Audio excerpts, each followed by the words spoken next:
இயேசு கிறிஸ்து ஒரு மனிதரானால் இந்த உலகத்தில் பிறந்த இனி பிறக்கப் போகிற எல்லா மனிதரிலும் மேன்மையானவரும் பரிசுத்தமுள்ளவரும் வல்லமையுள்ளவருமாயிருக்கிறார். இயேசு கிறிஸ்து ஒரு நபியானால், அதாவது ஒரு தூதரானால், இறைவனால் அனுப்பப்பட்ட இனி அனுப்பப்பட போகிற எல்லா நபிகளிலும் மேன்மையானவரும் பரிசுத்தமுள்ளவரும் வல்லமையுள்ளவருமாயிருக்கிறார்.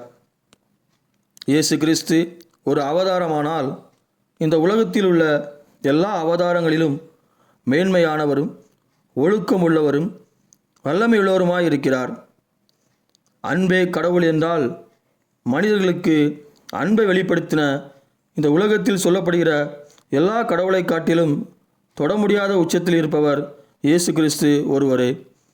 இயேசு கிறிஸ்து கடவுளுடைய குமாரனானால், அதாவது பிள்ளையானால், இந்த உலகத்தில் இருந்த வரப்போகிற இறைவனுடைய எல்லா பிள்ளைகளை காட்டிலும் அவரே மேன்மையானவர். இயேசு கிறிஸ்து கடவுளானால் அவரே இருக்கிறவராய் இருக்கிறவர்.